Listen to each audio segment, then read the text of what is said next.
Work management platforms. Ugh, endless onboarding, IT bottlenecks, admin requests.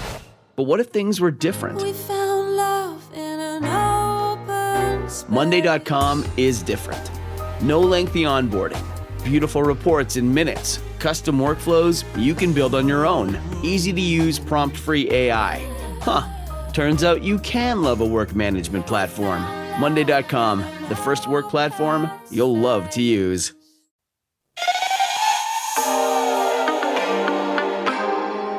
Oh, it's another bright day here in Drag Race Recap Land. Or should we call it Rulaskathoughts Land? Last have the guy episode you who- were calling it Untucked. I know. And I heard you say something crazy on the last episode right here on Rulaskathoughts. Oh, Sniper Girl. I heard Robert say something absurd and it doesn't rhyme anymore. Yes, we have to talk about Robert's a fame whore. Cue the Sniper Girl. Here's what I'm talking about. I should have thought of Yes, the lyrics what before are I you went. talking about? Well, first let's... Oh, stop. Girl, get your shit together today. There we go. I know it's... Here's the deal. Is this mixer... You know, I cut it out of the show this week.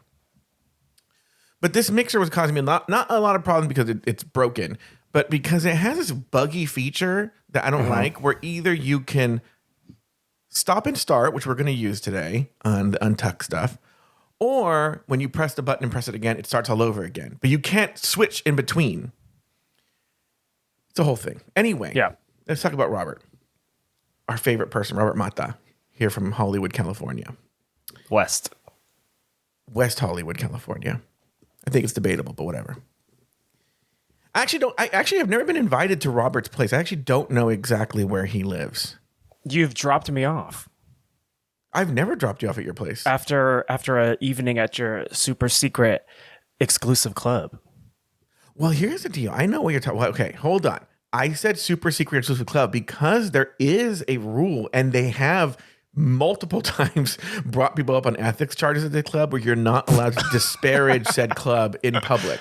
Oh my goodness. Yes. Anyway, but we all know what it is. It rhymes with tragic hassle. Anyway, Robert Mata, welcome. Thank you. You were just in Las Vegas, and I want to hear all about this. But I want to talk about something. Again, it has to do with a technical part of the show that maybe the listeners don't know. But there's some weird, quirky thing with Robert's microphone specifically that if he and I are talking at the same time, I don't hear him at all. Like sometimes when I'm talking, I hear the other person's talking. I may not hear what they're saying, but I know they're talking. Robert, I don't even hear him at all if we're talking at the same time. So often I'm either editing or listening to the show later, and I'll hear stuff that Robert says that's so fucking out of pocket that I'm like, oh, I didn't hear him say this on the show. And last week on the show, I did not hear you say that you were going to, or you should have, just used your face card to get in for free to the Vegas review show. That's what offended you? I wasn't offended, but I was just like, what the fuck? Where did this come from? I was being stupid. Oh, Can a girl I didn't joke? hear it. That's the problem is when you're being stupid, I don't hear it. It just sounds like Robert just said this serious thing and we moved on. Well, Because you have a very since you dry brought- sense of humor. yeah, that is for sure. Kind of like your... Vagina. Thank you. Which again, there was an opportunity. I brought up the beaver one, and I was watching back Untucked, so we might hear it today, where someone said something kind of dry, and I said, "No one said like your vagina." Go ahead. Well, I guess maybe we, as reviewers, podcasters, girls who talk shit on our little corner of the internet, maybe we should decide if we want to hear the obvious Drag Race reference or if we don't want to hear the obvious That's a Drag Race discussion reference. point for today. But I want to hear about your trip to Vegas. Yeah, so since you brought up Vegas, when I talked about it last week, I also quipped that how is this still in business? There were only 5 seats sold to this shit. What is the tea? And I rolled up, and that bitch was packed. It was completely full. The whole space was overbearingly full of people, actually, because it's a very small, intimate little room, which works in the sense that you don't have to get the most primo seat to watch the show, very intimately. But I will say, and I texted you this, Yes. for those first 20 minutes, it was not good. I was really? really not into it, which I don't think it is What made surprising it to not anyone because good? I'm so hypercritical anyway. Well, so right off top, I think the Vegas show had announced a new cast, and this was the inaugural weekend of that new cast. So I did expect everyone who's on this brand new shiny cast to be there. I realize it's a rotating cast and that this is how shows work. But for your first weekend, I think that if you're telling me that Asia O'Hara is the host and Kylie Sonique Love's going to be there, I expect to see Asia O'Hara as the host and Kylie Sonique Love to be there. And neither of those things were the case. Ginger Minge was the hostess this night. Okay. And I have to say, if you recall the All-Stars 2 comedy challenge that she did with Katya, where she just, you know how Ginger performs comedy? Yeah. At the She does beginning of the very, show, yeah. it wasn't hitting for me. Oh, really? I thought you took me for a loop there. I thought you were going to say she was bad on the show, but she was great up top or something like that. Oh, Well, interesting. it was almost note for note the exact same character, cadence, and presentation as that All Stars 2 comedy skit, which wasn't, she wasn't invited back after that challenge in part for a reason because it was just very stock. And the other thing that definitely turned me off the show, and I realized obviously, Robert, you're in Vegas. Derek Barry was on the cast, and as I've said several times, I don't fuck with my hometown girl. Like That's right. I don't like her presence. I don't like her stage. Doesn't I she don't just like do her a Britney talking. Spears impression? I mean, what? Well, that's the thing that was really interesting about the show. So it kind of feels like Drag Race found footage in a way because they all have new confessional outfits. There's a somewhat established structure that vaguely follows the television show. confessionals? Yeah. Okay. Like they're displayed on the screen. So like you see Morphe and Dionne Love looking completely different out of drag than she used to. I feel like I've already seen the All-Stars glow up, if you would. But they did the super earnest numbers that we saw in the season 12 Vegas challenge, which was anyone in the audience moved by the mirror singing in the mirror song? Like why did I have to sit through 4 or 5 minutes of that while I'm waiting for someone to bring me a drink? Like I just, that was not the way to start the show. But once the queens themselves, Jada Essence Hall, Morphine, Love Dion, Plain Jane, she did do a very quick blink and you miss it burger finger reference, so I got to do my Michelle Visage eyebrow raise, but then we moved on and she was great.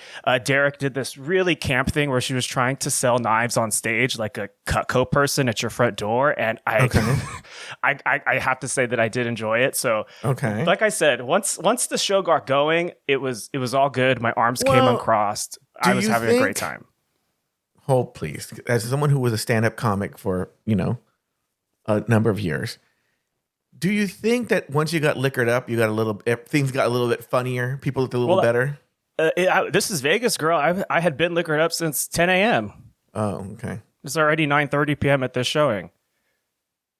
But I got one of those liquid IVs, so I was hydrated and ready.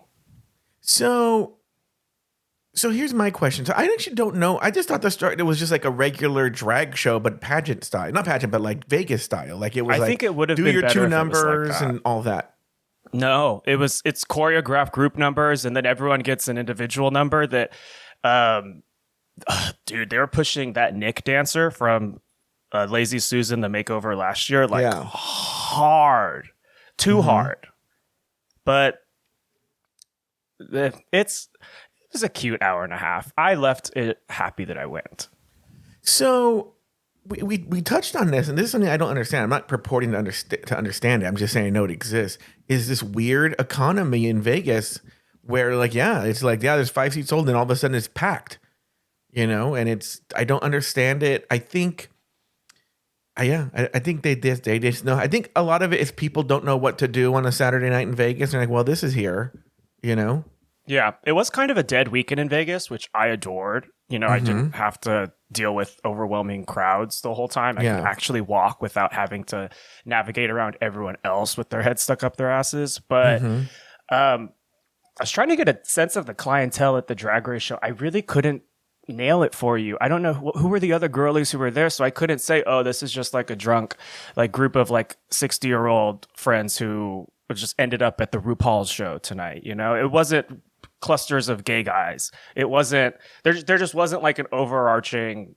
demographic there. It was a mix of everyone. And speaking of Derek Barry and whatnot, do you get the sense that perhaps there is a Vegas bench that these girls like Derek and Chanel and these girls who live in Vegas, that they are there to fill in when they need to fill in, and they're just the subs?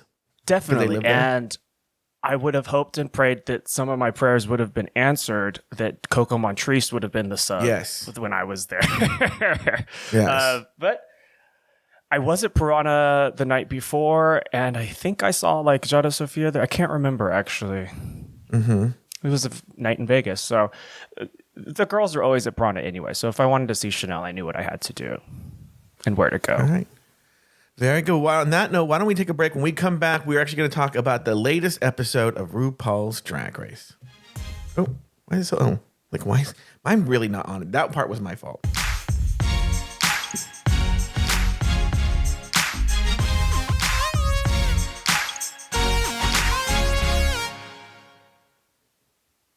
Bad date stories are always good for a laugh, and it almost feels like it's a rite of passage. But bad doctor appointments, not so much. Whether it's a doctor who rushed your appointment, belittled your symptoms, or hit you with a surprise bill, you shouldn't have to settle for mediocre care. But now, thanks to ZocDoc, you don't have to. You've got options. ZocDoc is a free app and website where you can search and compare high-quality, in-network doctors and click instantly to book an appointment. We're talking about booking in-network appointments with more than 100,000 doctors across every specialty. You can filter for doctors who take your insurance, are located nearby, and are a good fit for any medical need you have. And appointments made through ZocDoc also happen fast, typically within just 24 to 72 hours of booking. You can even score same-day appointments. Stop putting off those doctor's appointments and go to ZocDoc.com/female to find and instantly book a top-rated doctor today.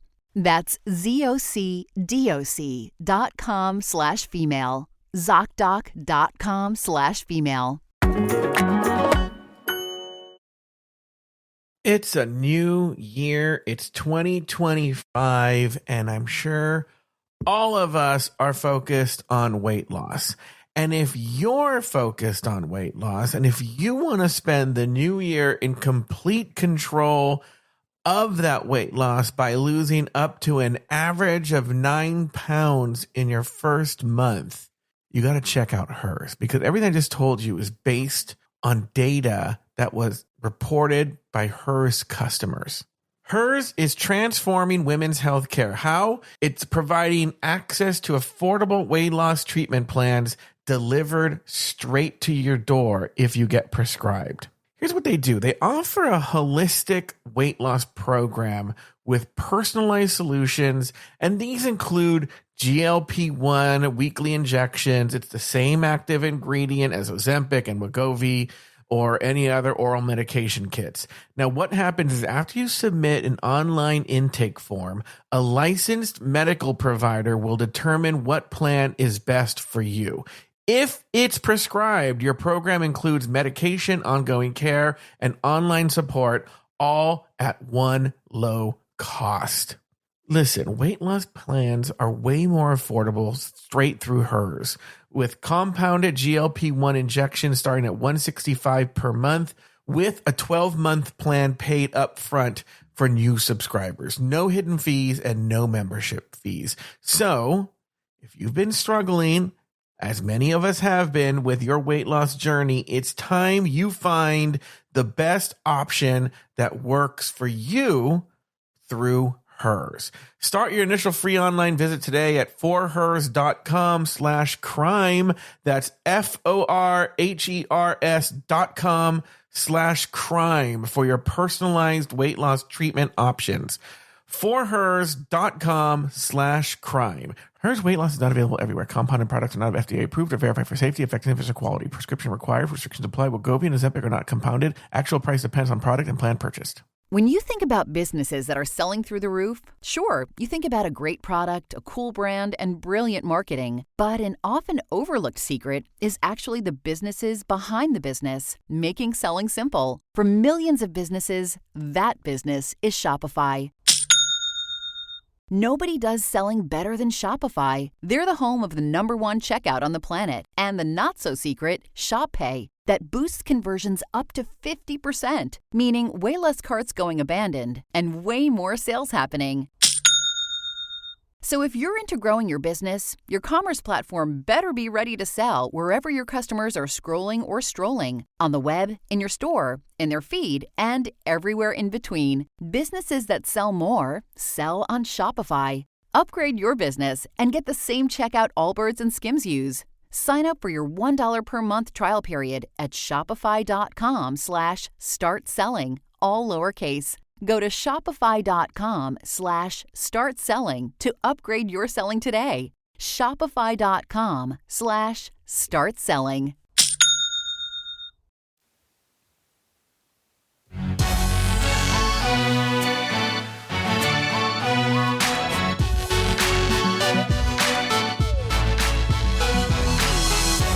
And we are back. Okay, so before we do anything, before we talk about any of the big topics, this is Robert's first chance to give his thoughts on the episode. Did you have any general, overall thoughts on the episode, Robert? What were your big takeaways?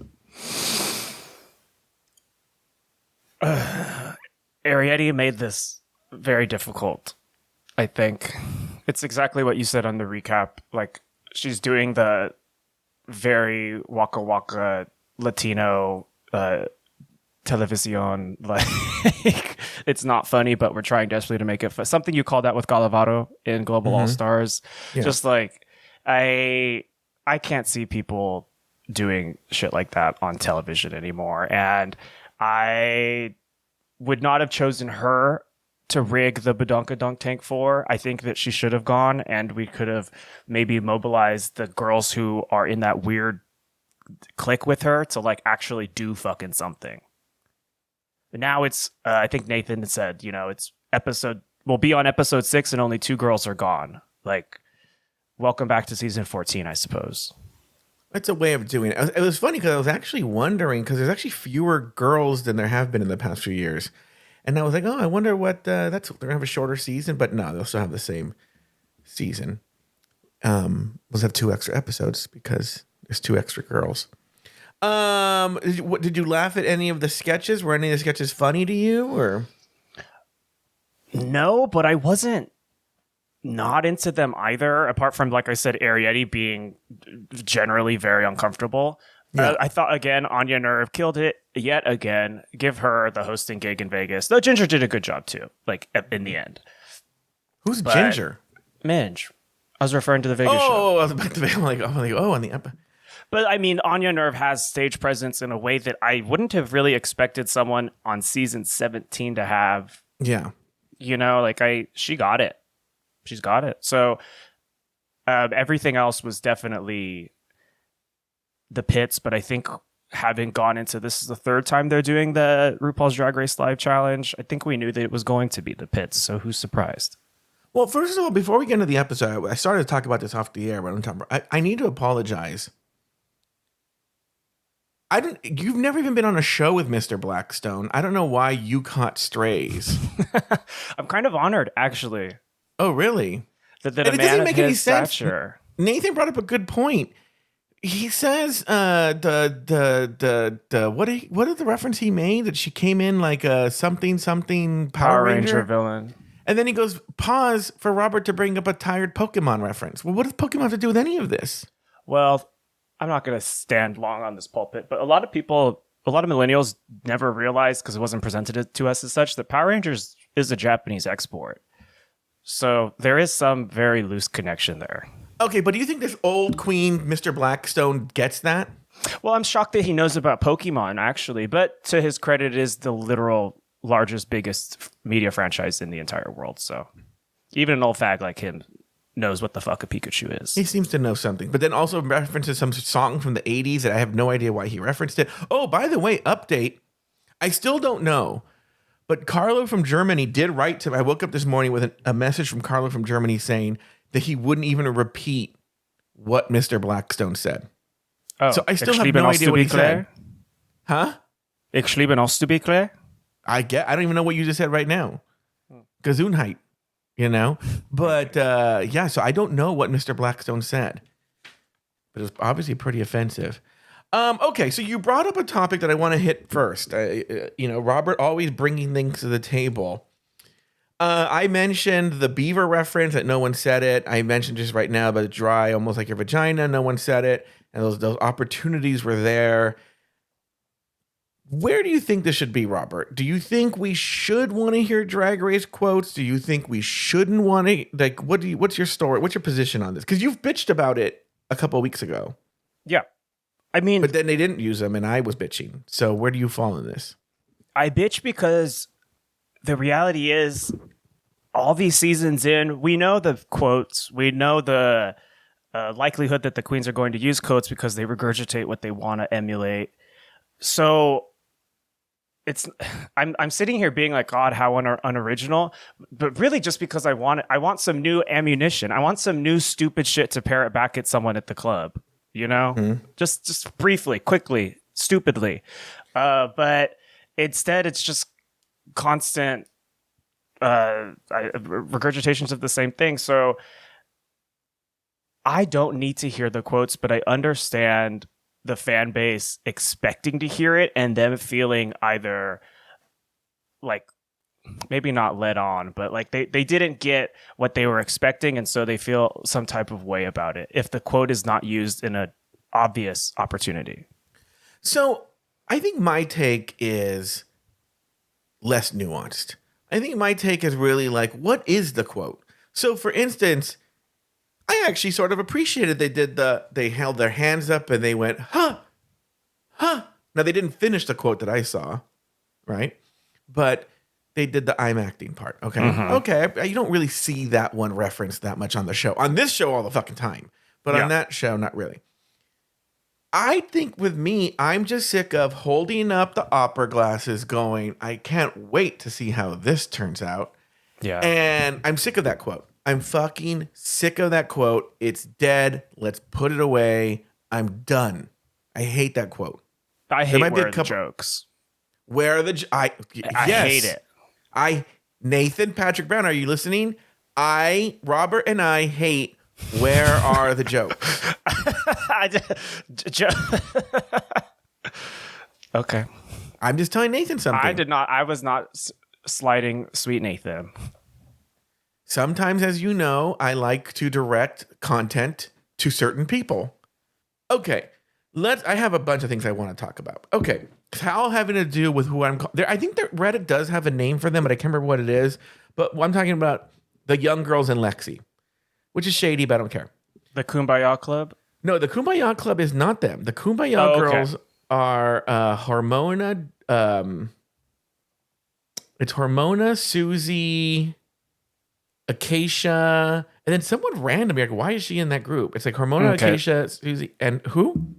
I don't know. I was just gonna call them like the Meek crew, like that's really what it divas. is. Okay, and then there's the other girls who are Lexi, I think Crystal. She sort of floats, but definitely Arietti, definitely Lana, Corey, Lana, all of them, and they're becoming like RulaskaThoughts. This is RulaskaThoughts. They're becoming sort of, and how they left themselves open to this, the new RulaskaThoughts.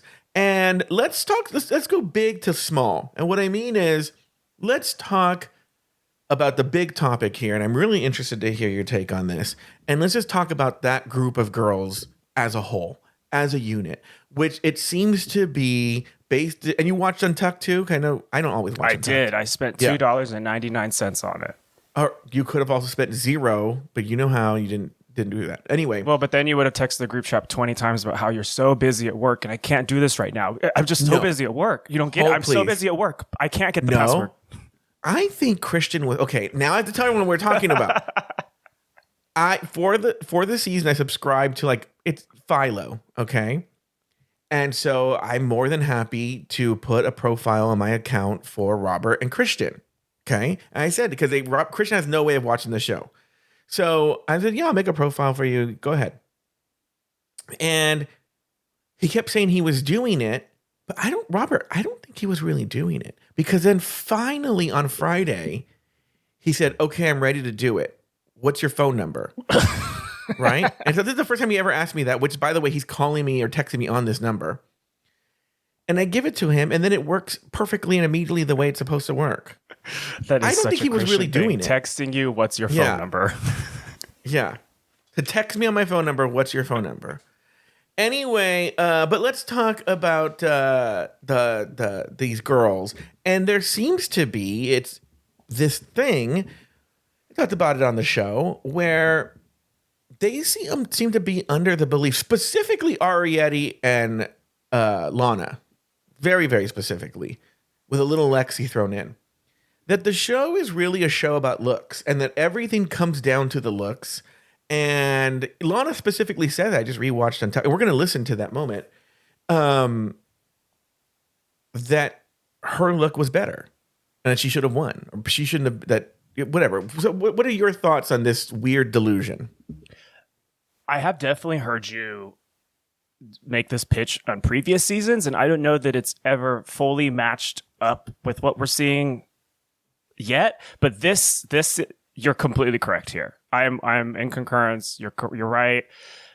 The fact that Lana is sitting there pouting, saying that her look was better and therefore she should have been at the top, like it would have propelled her upwards. It's not consistent at all with the logic of the show that we also so obsessively watch. How do you not know that a runway never elevates you, except it sometimes saves you? So, and even then, specifically, actually, go ahead. Well, Lana loves to do this thing in her runways where like she's like, oh, this is a new silhouette for me, so everyone's gonna gag. But the truth is, we don't know shit about you, Diva. So how are we going to gag? Because we don't know what's different. This is like the fourth time we've seen you, maybe. I don't care. Oh, this is so many clothes. Like, aren't I so different? And I'm like, I have no baseline. I don't know. It's so she's a very challenging one to like. Well, look, who does she proudly proclaim her relation to, but none other than Lux Noir London.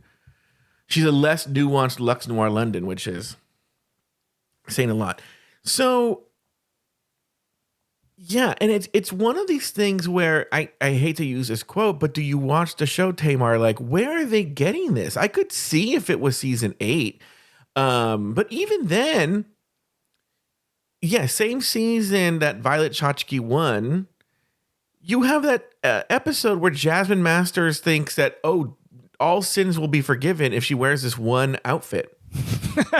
Just because of that dress, bitch, you're safe as fuck. Yeah. Here I am shouting Drag Race quotes. Yeah, that's a Drag Race quote people don't say as much. That's why I'm bringing you back panties, bitch. Anyway, up and down pole bodies. We should just do a whole episode just saying Drag Race quotes. I'm down. Nathan will be the host. So anyway, oh God, I'm gonna need a new co-host this weekend. I know you've been so mean to him the last 3 weeks. So that's the young girls. We're gonna obviously cover this more as we review that Untucked footage. Now let's talk about another thing that I brought up, which is Arietti. Now, Arietti is really, really pressed this episode because she was in the bottom 2 times in a row. This isn't during Untucked. And I've seen, this is not original with me, but I've seen this on TikTok actually, which is someone speculating that they're doing to Arietti what they've done to Lucy, what they've done to Jan. And do you get that sense where they know she wants it so badly that they're torturing her? I would think that if Arrietty was actually a compelling, interesting character and would raise the volume on her voice just a little bit, would do anything that could be construed as villainous more than put up some corny ass horns on her forehead. You know, I don't think, I'm not a particular fan of the Jan archetype and most of those girlies, but I can recognize that at least they have like an extroverted quality that's going to make it rewarding to poke and pry at them until they finally burst. Arrietty's not interesting enough. She's I was going to say dry, but I don't want to do another fucking vagina quote. Well, look, I recently went to Valencia where they filmed the TV show Weeds. Please. Okay, so what I'm going to say is, you're right. I think you're right. There is, because it's Alexis Michelle, Jan, and Lucy LaDuca are all sort of from the same family, right? They're like all related somehow. And I think even Rosé's in the mix, but I'm bringing that up because when we mention them, we always mention Jan and Lucy LaDuca specifically. And I think it's because there is some sort of charisma about them that makes you want to hate them, right? But you never really hear Rosé in the mix, but she was the same archetype. I actually think she's the worst of all of them. Really? Yeah, I actually can't stand Rosé. Then why do you think her name never comes up in this mix, even though it was the same storyline? Because at least I can laugh about Jan and Lucy. Rosé's just poots all around. There's nothing funny or interesting, compelling, or exciting to talk about. It's just. But then wouldn't you say that that's more of a comparison to Arrietty? Yeah, Arrietty is just a sourpuss who just sits there and looks like me in the first 20 minutes of the fucking Drag Race Live Vegas show. I'm like, get into it, mama. You could do something. Something that I've thought about, though, I was thinking about this earlier today, is, and I want to make this clear, you know, I always think that if you're going to talk shit on people, you should talk shit on yourself. I'd love to talk shit on myself. Huh? I love to talk shit on my fucking self. I've never heard it. I don't know what show that's on. But you just said you were going to use your face card to get into Drag Race Live for free. It was a joke, pretty girl. See, there you are with your jokes again. So what I'm going to tell you is we all think we would go on Drag Race and we would be Jinx. We all think we'd go on Drag Race and we would be Bianca. But I know for a fact because I saw it happen at the Spotify program, I would be Arrietty. I would be Jan. I would be Lucy LaDuca. They would drive me crazy. I would go crazy. They would see that weak spot and they would use it to their advantage. Exploit it. Thank you. That was the word I was going for. Okay. They would but exploit at least it. that would be me. Something. Yeah, That's good. That's a storyline. All... It's something to do. Yeah. I think I'd be a little funnier about it than this Arrietty, but I think they would... It'd probably be closer without the skill level of an Aja, you know? But it would still be in my head. Why aren't they paying attention to me? You know? Yeah. So I know that. I know that would be me. So there's one more topic I want to bring up with you. And that is, before we go to Untucked.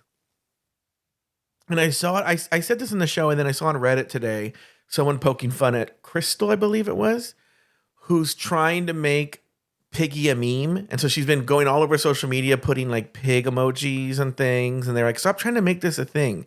And I've noticed with this same group of girls, they're trying to control the narrative, not necessarily the one on the show, even though they're doing that too, but the post-show narrative, the social media narrative. They're trying to get things going, like Kumbaya Girls and Piggy and all of that jazz. And did you have this anything to say about that? I think it's Jules who did the Piggy thing. Oh, okay.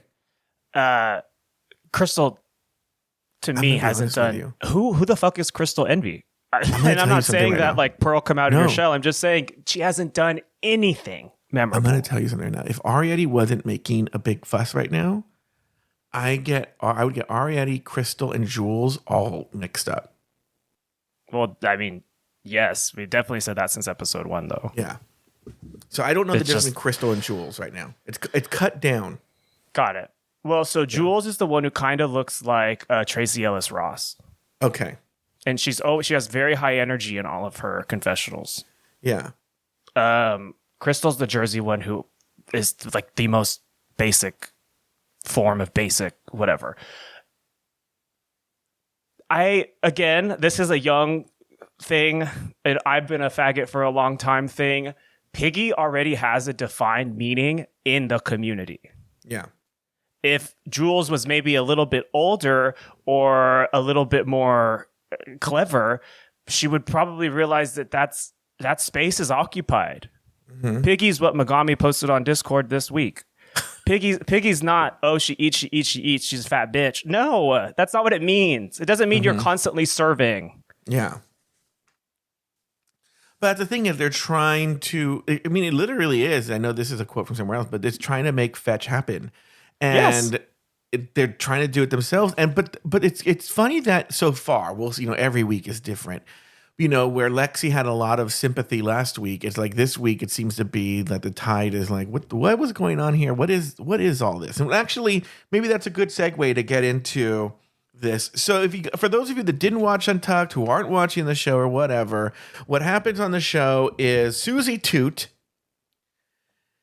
is the winner of the challenge. She's dressed as a clown, and she played on the QNN News like Rue's cousin or aunt or something like that. I don't know. Somebody took care of Rue. Babysitter. Just a regular Michelle Visage New Jersey stereotype thing. Yeah. And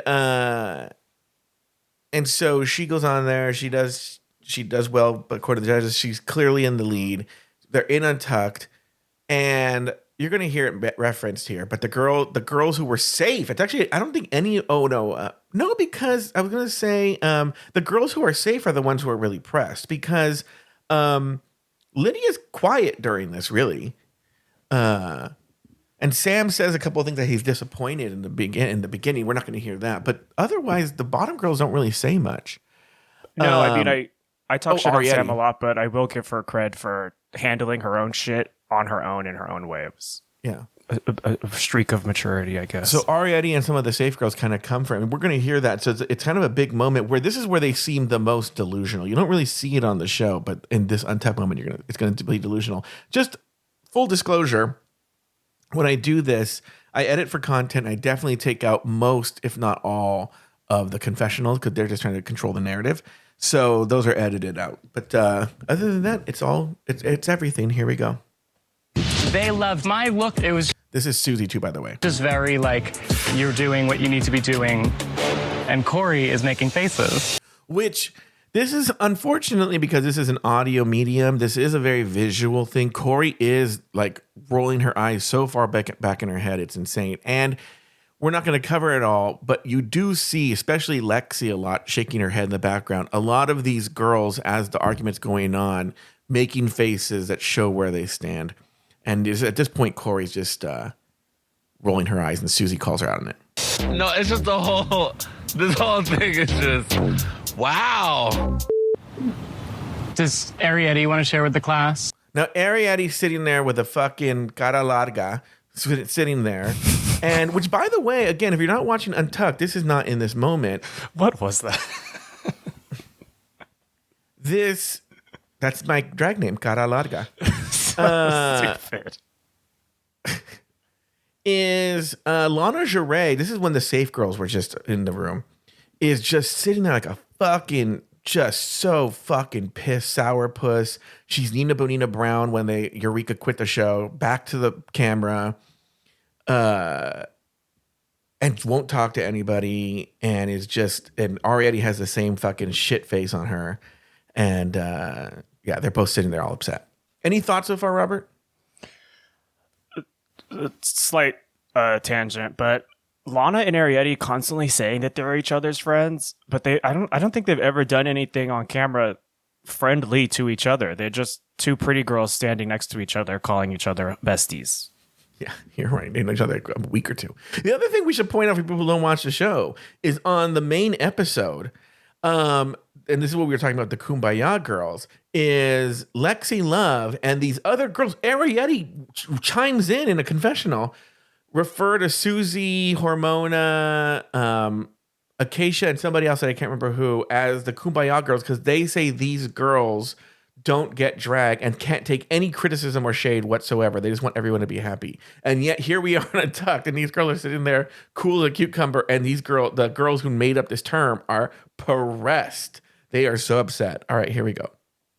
Susie, I'm not speaking right now. Not today. Not Thank right you, now. though. Okay, no I problem. appreciate it. You're all good, Diva. What I will say about Arietti is that obviously she looked. This is Anya Nerve now actually trying to play peacemaker, because I think Anya Nerve might be in the Kumbaya Girls thing.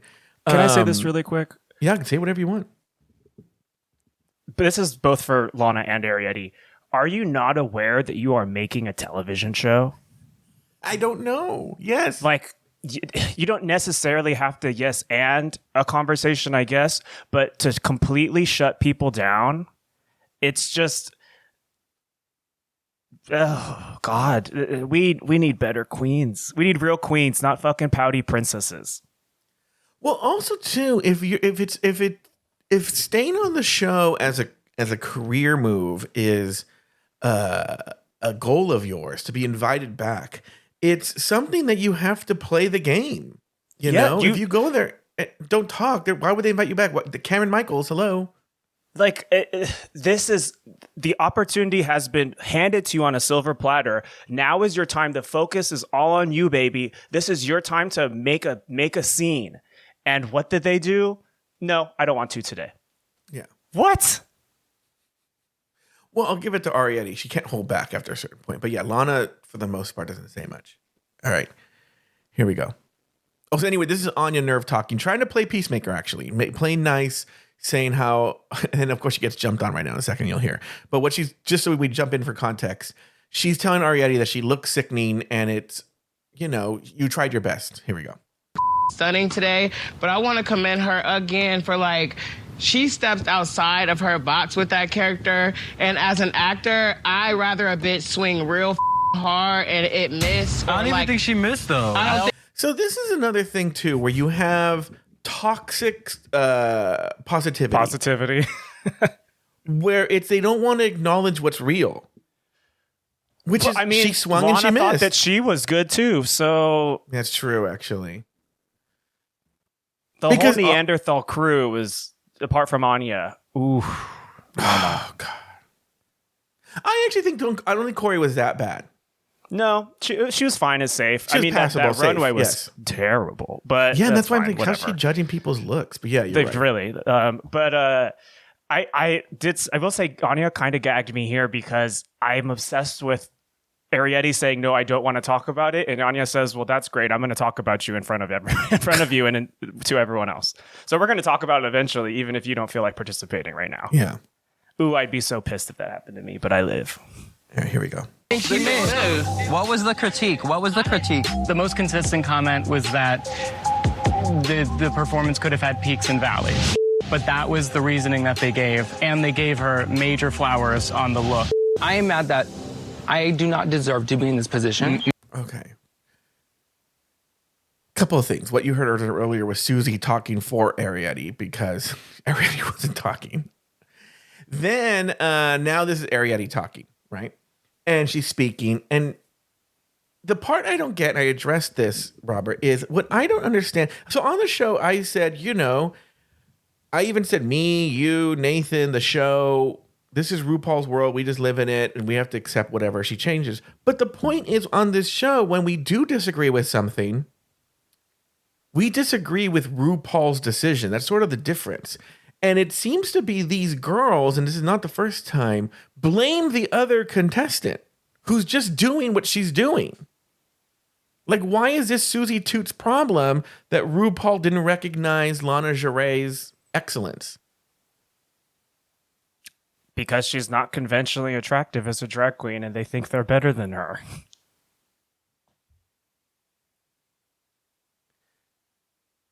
She's not hot and cool. Do you think they She's not do a you part think of they that have clique. the nuance? No, you're right. She's not that girl. But do you think that they have the nuance to two things? Well, clearly they don't.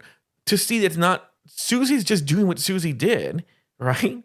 And it worked out for her. And two, again, look, now by the way, I love it because it makes great television for me and something to talk about.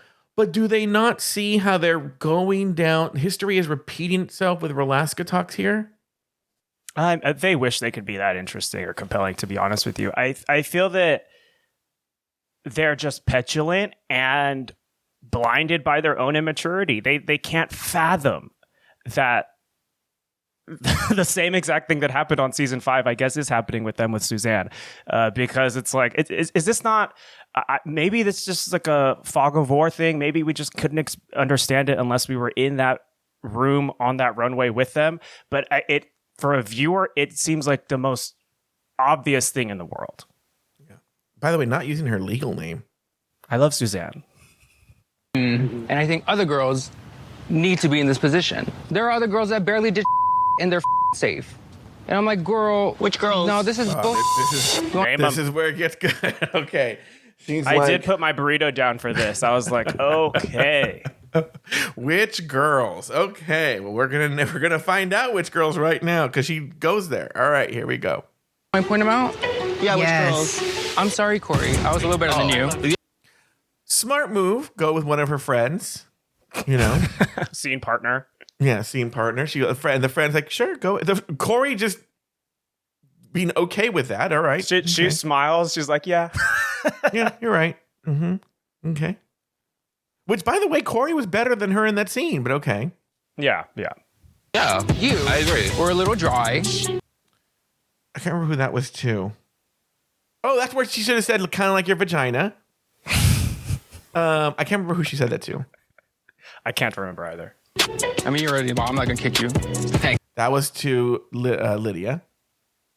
girl. And you. I don't know how you're in the talk. She's talking to Hormona here. Like, I'm irritated. I think that's really the problem. I wonder if they're not really that mad at Susie, but they are pissed that Hormona Lisa is in the top. Because remember, they were the ones that were pissed that Hormona Lisa like made it past the badonkadunk.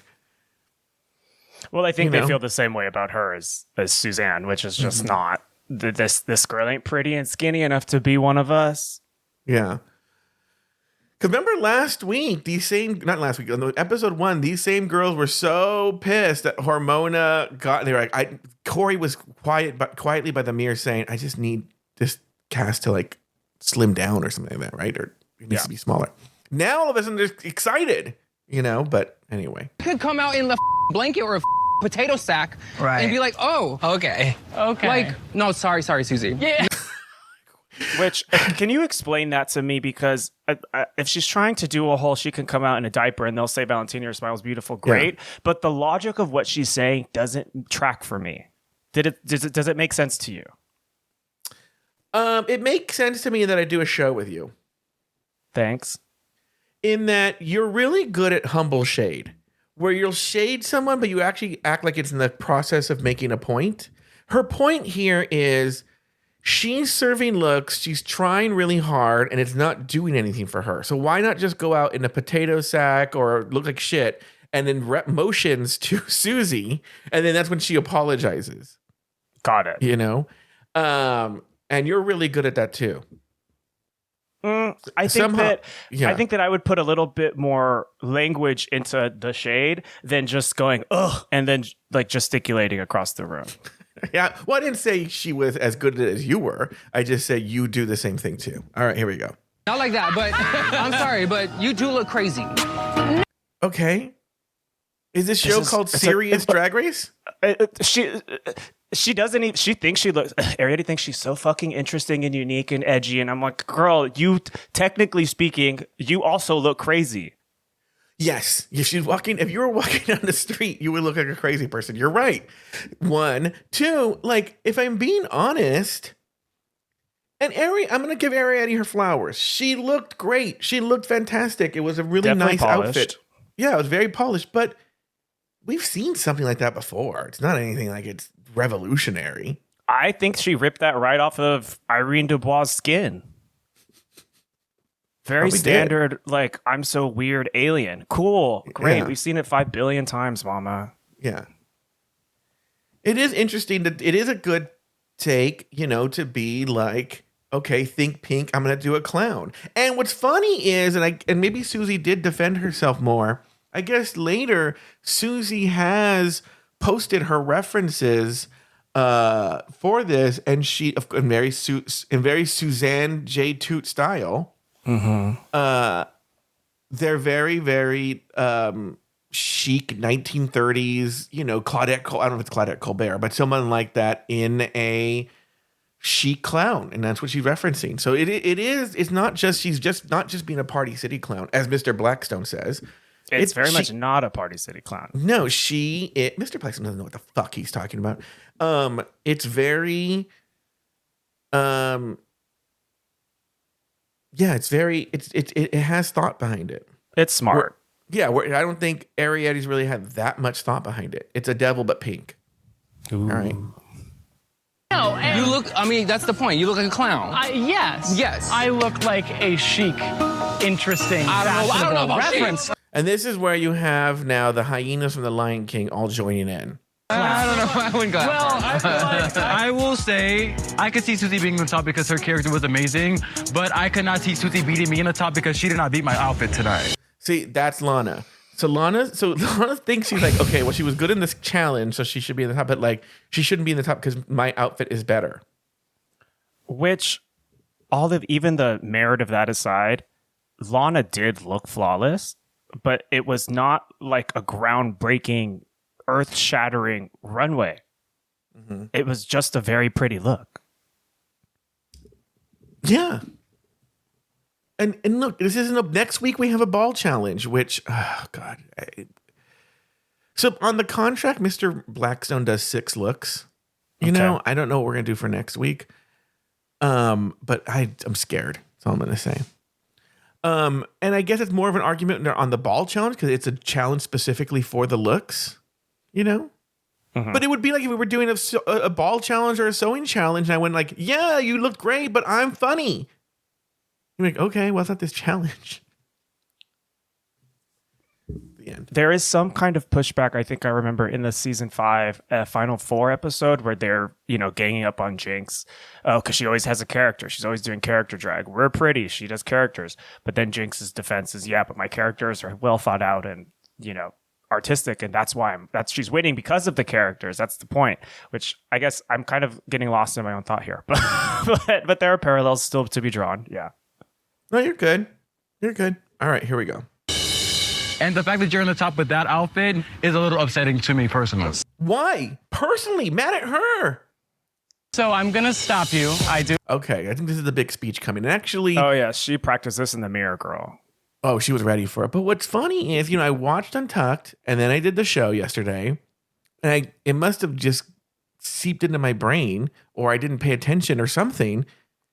Susie seems to be making the same point I made yesterday and today, which is, that's not the whole point, Bit Mama. Here we go. I love you, but I believe we are all serving at a very high level of drag. This is a fabulous group of runways. If my look sucked, which it does not, because Ross and Michelle and RuPaul all loved this look, if it sucked, that would have docked me points. It does not suck. They loved it. Whether or not other drag queens think my look is chic or cool or fierce, that does not matter to me. Which is facts. Why should it matter? Queen? No, I think what she means other drag queens on the show. I know. I'm being absolutely annoying. But yeah. This is exactly it. The point I've been making. What the fuck does she? What? And I'm glad she takes it. Like, what does she care what they think? She's in the top. She's looking down at them. Yeah, for sure. But she definitely wrote that in the shower and has been ready to fucking spit it out at the first opportunity. Yes. That is practice confidence, which is good for her. But let's not pretend that it's something new. Well, because we've seen this behavior from these types of girls before, she's probably had this conversation with her friend Kikine about an episode. 5 seasons ago. All right, here we go. And then they all laugh at her. They laugh at her like what she just said was so fucking ridiculous. And then Anya comes in with some wisdom. And I'm gonna shut in. Y'all can't take me in my fabulous clown runway, and that is okay. Thank you. Now here comes Anya giving her take. I'll be honest with you, Robert, and this is a compliment. I feel this is sort of your philosophy on life too. Here we go. Laughing because I already knew Susie being a top was gonna have bitches bothered and they're bothered. So Anya Why are you says, mad? Why are you crying? She's laughing because she knew Susie's outfit was going to have bitches bothered, and here they are. The bitches are bothered. Oh yes, I'd definitely be kicking back, waiting for something to kick off. Yeah. She was very, very amused by the whole thing. All right, Robert. Any final takes on that untucked moment that we just analyzed? Broke down. I hope that they keep this energy up because even though it is not the best we've ever seen, it's still good. We're talking about it. So actually quite a long episode that we've just recorded here. So clearly the girlies are generating some kind of conversation. So I'm grateful for that. Yeah. It was a good time. Robert, any big news? No, that's for the commercial. Sorry. Any big news that we should be learning about in the world of Robert Mata? Where are you going this weekend? What are the big Robert Mata plans for this weekend? This weekend? It's the Super Bowl, right? Oh, is it? Who knows? I don't. Is it? I don't know. American football is like literally the worst thing in the entire world to me. But I can't believe you missed this so many months ago. But when you were doing Sloppy to Poppy, I don't know if you still do it because I'm on TikTok. But when you were doing Sloppy to Poppy, I told you let me do a guest appearance on it as the trainer from Broad City, and that dude was the guest judge this week. Wait, and you know what's so funny is, well, first of all, of course I would love for you to come on Sloppy to Poppy. I haven't done it because Trump ruined it. That's a whole other topic. But girl, Nathan gagged me with this. He's a straight guy, and then I just saw him in the headlines today that they just announced he and that chick are married. Oh, really? They had to He and the creator of Broad City are married. The guy is straight. I don't know. A very striking resemblance, both in looks and in personality, to the boy I've been dating the last few weeks. It was kind of weird to watch him, actually. So, okay. This is going to be a little bit of a random old person gay celebrity drop. But this guy's kind of invisible now. I think he's dropped out on purpose. But when I was a kid, one of my gay awakenings, was this actor named Chad Allen. And at the time, he wasn't all what would be, we didn't have those kind of Disney Channel shows, but he was on the equivalent that I had. He was always like the mean kid. He was always like the popular mean kid. He was the Sam Star, okay? Popular. And he was very cute. And I was like, oh, I think this guy's really cute. And we were both like 12 or something. He's like about the same age as me. Mm-hmm. And like me and Josh Hutcherson. Yeah, he's your Josh Hutcherson, right? And so then he was on Dr. Quinn Medicine Woman, which I never watched, right? And then he was actually outed in the 90s. He actually got full on old school classic outed. Okay. You don't hear that very often anymore. Yeah. No, he was there. He was outed. He's like the poster child for outing. Okay. Huh. And so through a weird circumstance, like years ago, we have a mutual friend and we all went to dinner. And he had a boyfriend that looked exactly like this guy. Exactly.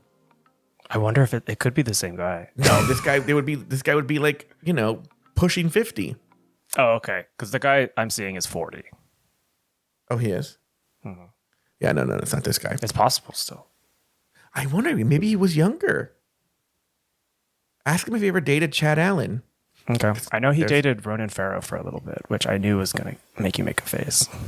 Well, I didn't make a face. It's just my whole thing with Ronan. What did he think of? Oh, tell me out there. Did he give you an opinion on him? Yes. Oh, okay. Nothing shocking. Exactly what you expect. All right, guys. We're going to call it a day there. The music already ended. We'll see you later. It's been done. Yeah.